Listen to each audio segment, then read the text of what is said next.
Welcome to Getting Unschooled. I'm Christopher Lawley. Well, it's been a while since the first episode, but I have a good excuse. I tested positive for COVID the week I published the first episode. It was definitely an interesting life experience, and getting completely back on my feet has taken longer than I'd hoped. But I'm finally feeling myself again, and I'm excited to get the next episodes of the podcast out for you. The timing around this has been very interesting. Because of my own experience with the virus and also the reality of what teaching has become in these first 2 months of the school year, I'm very aware that the types of things that are on teachers' minds right now are likely different from what they would normally be.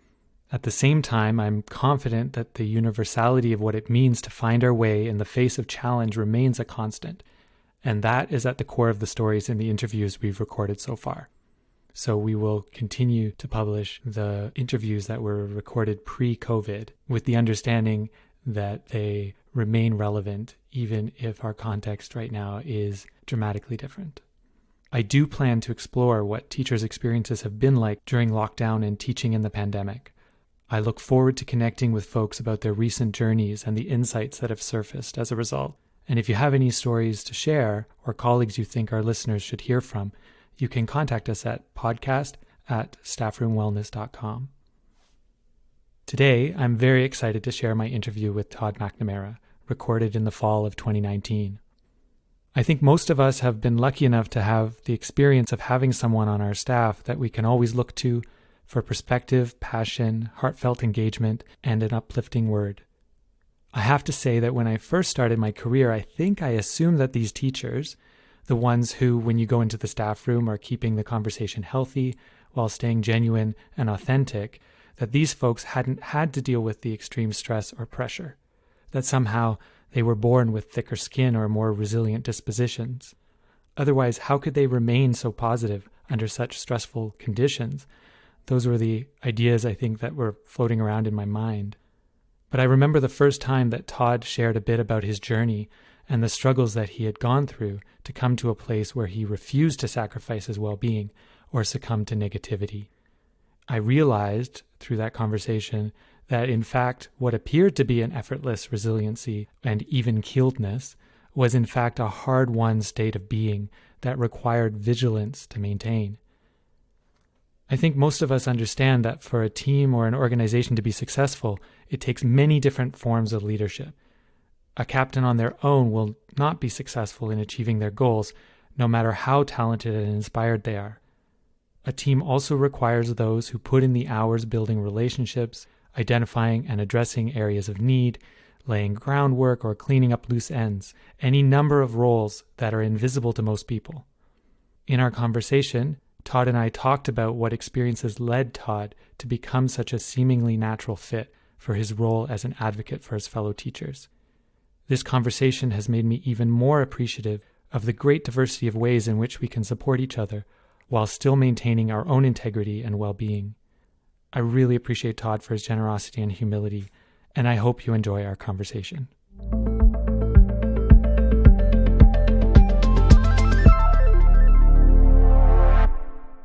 So today we're speaking with Todd McNamara, who's a teacher-librarian with the Toronto District School Board. He's been teaching for almost 30 years. He started his career in Alberta and then moved on to Ontario. He's a wonderfully warm and dedicated teacher. I know this from experience. We've worked together, so I'm really excited to be talking with him today. Todd's a real advocate for teachers, and so I think we're going to get a lot of the conversation today. Thanks for chatting today, Todd.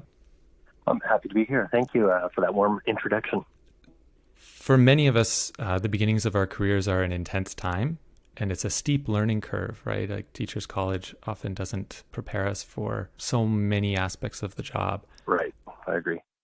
What was your the beginning of your career like? Well, as you said, it was kind of like jumping into the ocean with not even a life vest. So Teachers College helped me in the sense of I got a taste of a classroom experience. None of the classes prepared me at all. The practicum, I would say, was the most helpful. I did a reading major in my Faculty of Education, and that allowed me an extra 6 weeks as a practicum over and above. And it was the people I met that really helped shape me, that helped kind of give me some directions. One of the teachers that I did a practicum with insisted no matter what I was doing that I had to drop it and go to the staff room at recess. He insisted on that. And that was probably one of the most valuable things that helped me as a teacher, to have that connection or that sense of community with other staff members. And it was through them that I really got a lot of experience and the suggestions. And it was that exchange in the staff room that really helped me find some balance, to kind of air concerns, to get advice on how to teach different lessons, how to handle situations with the students. So it was that practicum, I think, that really helped me most in giving me direction as a teacher. Yeah, and did you find when you went into the classroom when you got your first job, did you find that you were able to carry that over, or? Yeah, that it was so ingrained in me at that point that, I made sure. It really helped me connect with a lot of staff members that perhaps I may not have met otherwise. I know in my teaching, even today, there's teachers that never come down to the staff room. They don't really interact with the other members. And I think that can be so isolating. I think that just that exchange of knowing others can even be struggling the same as you are. It can be really helpful. The expression misery likes company. So I think it's really important. Yeah, and so I'm hearing that sense of community. So you said you got some ideas out of it. Were there other things that you got out of that time that you couldn't get elsewhere? I think more so it was just building that sense of community among the staff. I found I've been in many different schools and in many different situations, and I have been in schools where people stay in their own classrooms. It's very isolated, and you can feel it in the whole school community. There's a sense as soon as you walk into a school where people are interacting more. It's more of a family feeling, and that definitely trickles its way down to the students, into the classrooms, and with the community at large as well. So it can really shape the whole feeling of the school. Mm-hmm. And did you find that you had, were you supported in other ways as a beginning teacher? Yeah, and I think I am not reluctant to ask for help, and I think that's really, really important. I think you just kind of have to put your ego aside and admit sometimes that you don't know what you're doing at all. And it's fine to admit that and ask for that help. So that helped me. I think those early experiences helped me be able to do that. Teachers today have the advantage of the internet and a lot of sharing that way. When I started teaching the internet was something that was literally just being talked about for the first time in the general community. So we had to make do with talking to each other and sharing our lessons that way, building that sense of community. Mm. And what would you say have some of the largest challenges or learnings been as you've navigated your way through school systems? For myself personally, some of the biggest challenges have been trying not to take on too much.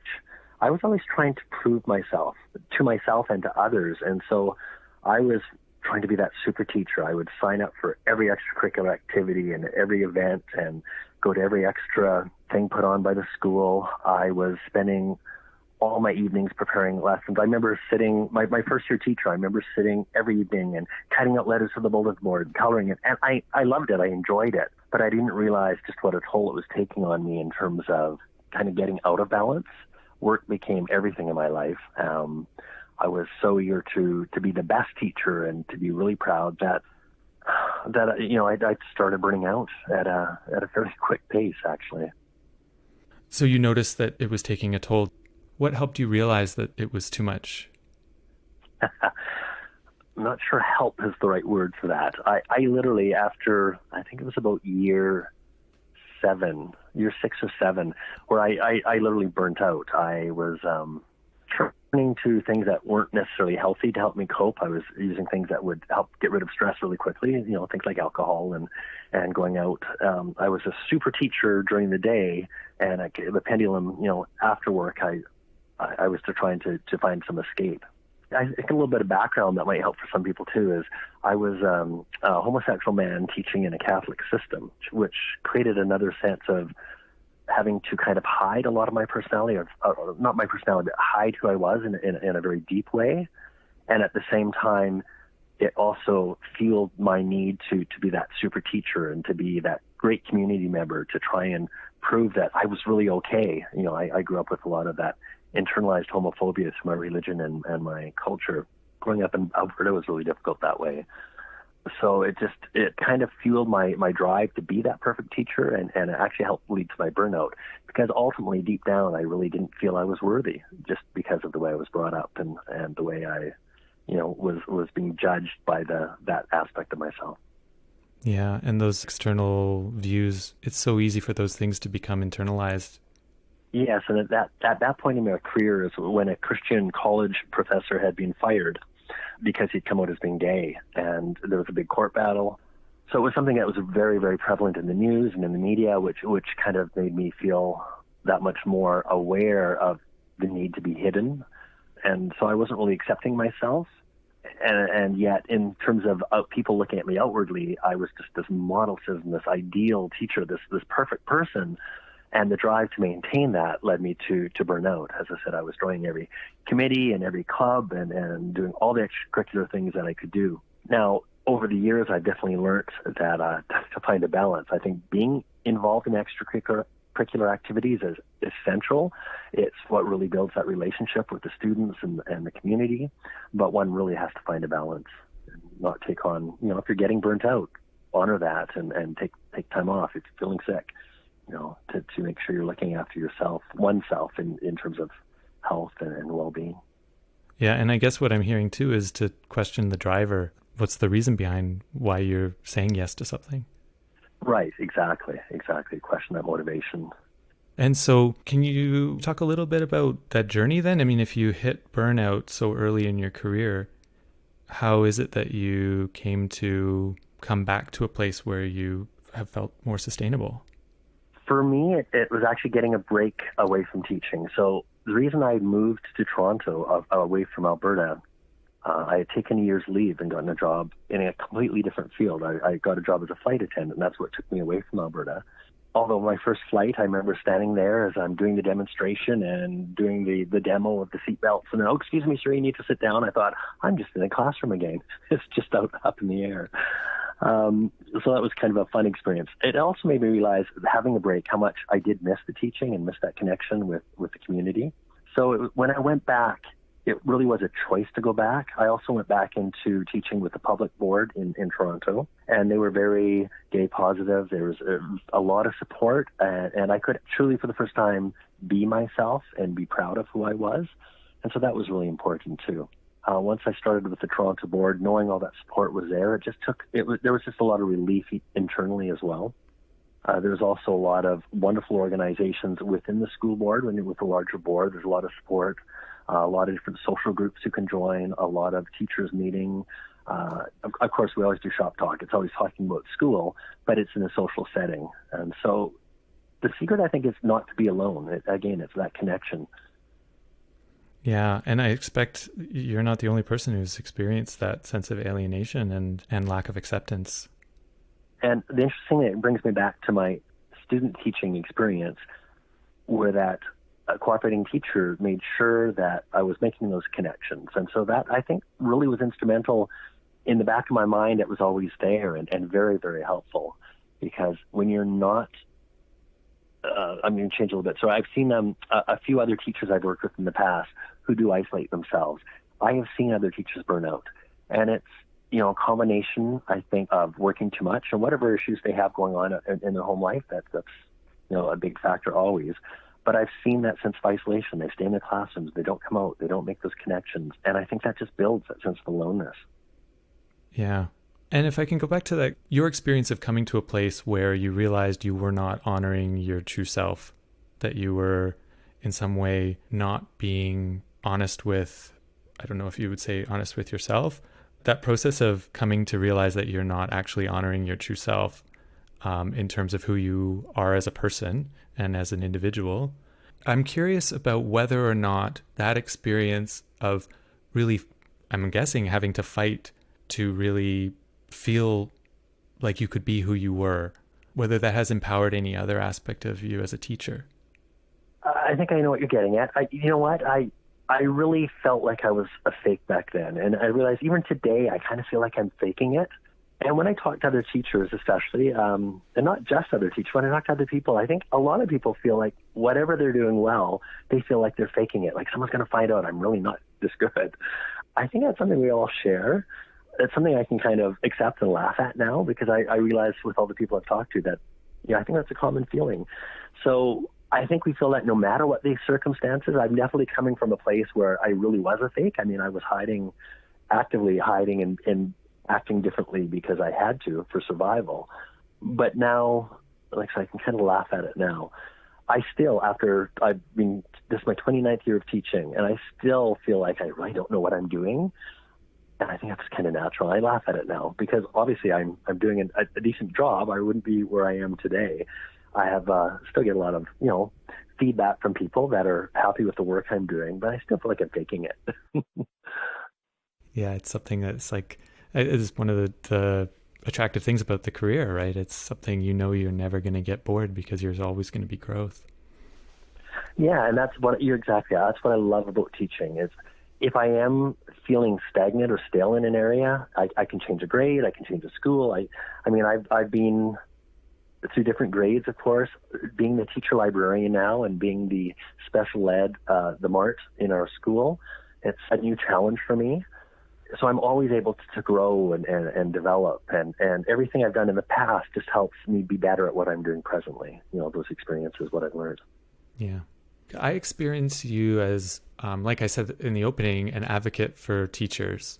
And in some ways, it's not something that's in your face. You wouldn't necessarily know it from meeting you or spending, a couple of days with you. But it's something that over time it becomes super clear, in terms of how you mentor people, how you interact with people in the staff room.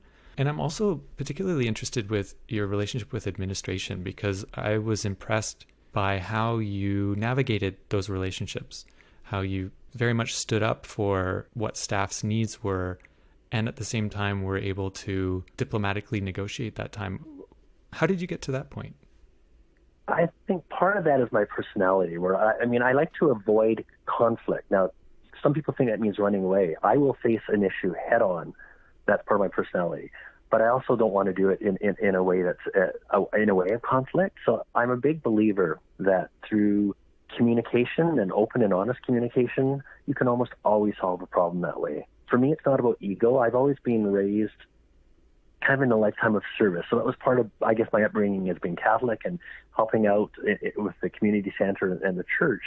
I was raised to be of service. So that's how I see my role as a teacher. It's to be of service, whether it's to be of service to the students, obviously, to the community, but also my fellow teachers. And so I think taking your ego out of it sometimes, I have no problem admitting when I'm wrong. When I'm dealing with the administration, again, I'm not coming in a manner that's really confrontational, but I'm coming in with a manner of, okay, there's a situation, there's an issue here that we need to talk about. There's something that we need to resolve. I think that's really, really important too, is before I try to approach a situation, I always try and come up with some solutions. So I think it's a really good starting spot is, I'm perfectly fine pointing out a situation or I'll complain, I'll make a complaint, but I'm making a complaint and then immediately saying, here's a solution I've come up with. Can we talk about other solutions that might be better? So I think if you're approaching a situation that way, it kind of opens the door for the other party you're talking with. And I think that's been the secret so far with dealing with administration. I've also been really fortunate that any of the administrators I've worked for have been open to that. I think one needs to be really careful about kind of going on the attack of someone. I think if you can approach someone and let them know that you're coming at it, not against them personally, but you're just, as I said, talking about a situation. Yeah, and it's bringing a different perspective to the table and in the hopes that a resolution can be found. Yeah. It's interesting. I'm definitely, as you can probably feel, I'm definitely a moderate. I'm not a fighter. I'm not here to shake up the system and make huge changes. Unless I see a real need. But as I said before too, I will face a situation head on if it's there. I'm not going to avoid it. I think a lot of people let things fester, and that's something I've learned over the years. I internalize things. I would let it fester inside of me. I would start, being angry at myself, either for not dealing with it or, I'd start to internalize. So I've learned that as soon as something comes up, the sooner I deal with it, the less stress it is for me and usually for the situation as well. Yeah. So the role of teacher advocate in this sense is very broad, and it's not always like a job description, right? It can happen in very informal ways. And you have also been a union steward for a number of years. And I'm wondering how you see that fitting into your sense of being a member of the teaching community as somebody who works to support people in looking after themselves and keeping healthy. So the union steward role is one that I'm really enjoying. I'm still in that role right now. We're gearing up for a possible very interesting and possibly a very stressful situation with our government right now. I'm sure most people have known in the media that our premier is cutting a lot of funding to schools. We're gearing up for a situation. I'm not going to say a fight, but I think it's going to be a difficult situation. So I'm really glad to be in this role. Again, it makes me feel good to be in a supporting role. I mean, there's part of that for me. That it's something selfish in a sense, because I feel good about myself when I can feel I'm supporting others. In our staff, we've gone through other union stewards that have been very angry, very confrontational. And I think part of that is just with my years of experience, I've realized that, there's nothing worth getting really upset about. So it's allowed me to be a little more calm, have a little more patience when I'm dealing with situations. The old adage that this too shall pass. I mean, that really is true in most situations. And knowing that, it can take some of the fear and anxiety away. And so it's just a matter of, sorry, I kind of keep repeating myself, but dealing with the situation, dealing with it professionally, knowing that who you're dealing with, there are other professionals and you really have to respect them for that. And I think people can feel that. They can feel a mutual respect. You don't have to like someone that you're dealing with. So when I'm dealing with situations in terms of my union steward, I'm the first to support a staff member who feels they've been slighted or something is done against the contract. And I can also point out to people where their emotions are getting really involved as opposed to the facts of what's really happened. So I think if people can sort that out, they can accept that they're feeling a certain way. And when they can see the situation in terms of, okay, this is what the contract says, this is what is legally right, they can see that, okay, well, maybe they felt that somebody's done something to them that's made them upset, but they haven't done something to them that's actually wrong. So in the role of union steward, actually being able to fall back on the collective agreement and say, this is what's right, it also makes it really easy to stand up to someone when they are doing something wrong, because it's in black and white. It's like, this is the collective agreement. If you are breaking it, in terms of talking to administrators, if you're breaking this collective agreement, then we can just move on to the next step. We don't need to get angry. We don't need to get upset. It's like, we'll just follow the procedures. So that's been helpful. Again, I like to see myself as a voice of reason to some of our staff members who like to get very emotional in situations. What would you say you've learned from the role? It sounds like that it's been rewarding and that it's fed you as somebody who wants to make sure things are fair and that people are looked after and that your community is healthy and strong. And I'm wondering on a personal level what this role has given you. I think it has fed my need to feel important or to feel needed.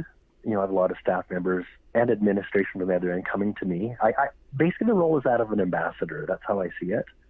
And so it's a role that can be very challenging. It challenges myself in terms of how to approach the situation, and I enjoy that. It's like a little emotional and intellectual challenge. So for me, that's rewarding, especially when something has found a satisfactory conclusion for both parties. I can feel a little sense of accomplishment in that. So for me, on the personal level, that's what I get out of it. On a bigger level, I'm hoping that these solutions or the conclusions to whatever situation they are can also lead to a greater sense of community, a greater sense of trust between parties. And that's something, a benefit that can benefit the whole school community, which is really important. Absolutely. And so, like you said, you're in your 29th year and you have had quite a journey of your own in terms of finding a place where you can be yourself, you can find your voice, you can do what feeds you and stay energized. And I'm wondering the kinds of things that you share with people who might be beginning their careers when you talk to them in the staff room. I'm hearing when you're counseling teachers on issues that they're having, that there's a sense of helping to guide them to greater self-awareness about what is actually behind the stress or the grievance. And I'm hearing about being able to help people articulate things in a measured way. What other things would you suggest to teachers who are trying to find that balance in their lives? I think one of the things I like to lead people toward, not just tell them, but kind of get them to experience for themselves, is just like planning a lesson plan, it's looking at what is your goal? What is your ultimate goal here? And no matter what the situation is, whether it's something, with a colleague or something with admin or something with a parent or with the students, it's like, what is your goal? Okay, so what's going to best help you meet that goal? And getting someone to sit and reflect on, okay, the situation now, what you're doing now, the choices you're making now, is it helping you with your goal? Is this helping you in the long run? So again, it is helping them build that self-awareness. Also really pointing, a lot of people need things pointed out about the things they're doing well. I mean, so often in our society, especially as Canadians, we tend to complain. Statistically, I read that we are worldwide known as complainers. So we like to look at the flaws. And I think that's what makes us really special and good, because we're always trying to make ourselves better. But in doing so, we're sometimes looking at the flaws of the things we're not doing as well. So I think it's really important as staff members to be always pointing out to each other the things that we're doing well. And some people never hear that. So to hear some positive encouragement, specific examples of something they've done that has been very positive or very productive, I think that's really important for people to realize, to sit back and say, hey, yeah, I'm actually doing good. I might feel like I'm a fake, like I always have, but to have it pointed out that you've accomplished this and this and this, they're very factual things that you can point out to someone. So I think we need to be doing that for each other more often. Well said. Totally agree. It took me, a number of years. I did some coaching. When I was doing my coach training, I received coaching from a colleague who was also doing the program. And, over a number of sessions, she really got me to be able to say, yes, okay, I was a good teacher. And it was this big battle. It was amazing she had to come back again and again. And she was just, asking me what the facts were and presenting that up. And I realized, it's that alternate narrative, right, to what was normally going on in my head. And I've grown just a few years, and you've been part of that helped me grow too, Chris. I would watch you and your patience. You've seen me lose my patience with students. I think in the last couple of years, my patience has grown immensely. And I would watch how calmly you spoke. No matter what the situation, you were always calm and measured and spoke in a beautiful voice, that calm voice. And I've learned from that. So, you've helped me develop that way as well. Thank you. Yeah, the meditation paid off. Fantastic. So before we finish, I would love to know, before we started the interview, we were talking a bit about you looking ahead towards retirement. Mm-hmm. And so I think, for a lot of people, when they have that many years left, they might want to coast and so on. But I'm wondering, at the moment, how do you see the next chapter of this? If we look at the wellness journey, where's the next growth edge for you, or what are your goals or hopes for the next part of your career?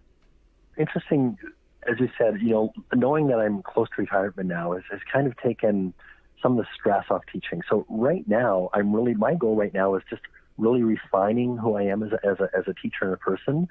It's making me realize I don't have to get upset about anything. So it's taken that sort of anxiety out of it. So for me right now, in terms of my goal for this year, getting through this school year, is I'm hoping not to raise my voice once with students. And it might sound like a silly goal, but it's having that sense of control, that sense of, a little challenge for myself. It's like, just how much patience can I bring to this? So that's my goal for this year.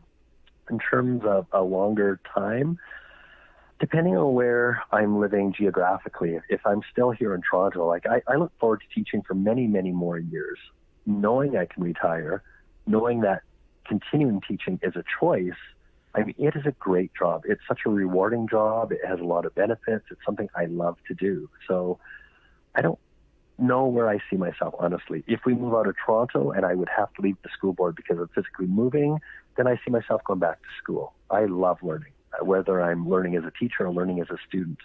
I see myself going back to university and starting a whole new career. Wonderful. And as you go, you mentioned the goal that you have this year. In terms of keeping yourself well, what would you say are the pillars of that for you? The things you need to make sure that you're doing in your life to keep yourself well and enjoying your career? For me, it starts every day with never working past 6 o'clock. So I go into work at 8. I usually end up working to my lunch hour, which is not good. I wouldn't recommend that. Taking breaks throughout the day, I think, is super important, even if it's literally 5 minutes to meditate. But when 6 o'clock comes, I'm out of that door and work does not come home with me. I mean, it's sometimes on the weekend I'll have some marking that I have to catch up. But if I put in an 8 to 6 day, that's enough. That's it. So having those really firm limits for myself are really, really important. On the rare occasion when there's evening activities, a concert or something, I was back to school. Those are fairly rare. But when I do get home, it's making sure that I'm spending time, with my family, with my dogs, walking the dogs, going for a walk. It's something I have to do when I get home from work. The dogs force me to have to go outside, and it's the best thing. We walk through the park, through the trees. It's a great way to unwind. Finding something I think is really important, whatever it is that brings you some sort of peace. And that's what I'd recommend for anyone. A lot of people can do it throughout the day. If something brings you peace, whether it's meditating, whether it's listening to music, finding those moments and taking them. I think it's so important to just shut your mind down for a couple of minutes every day. Yeah, and to make sure you're looking after yourself, not just everybody else. Yeah.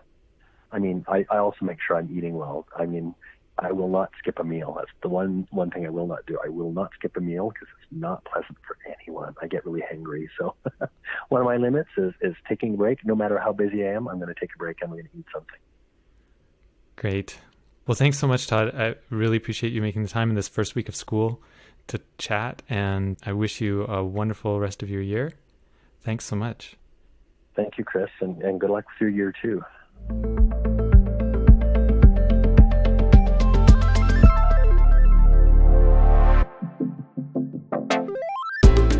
I hope you enjoyed that conversation with Todd, and I want to thank him again for his generosity. If you found this episode to be meaningful or impactful for you, then you can support it by spreading the word through social media, emails, and in your staff room. Tell people to check it out. You can also subscribe and rate and review the podcast wherever you download your podcast to help more people find it.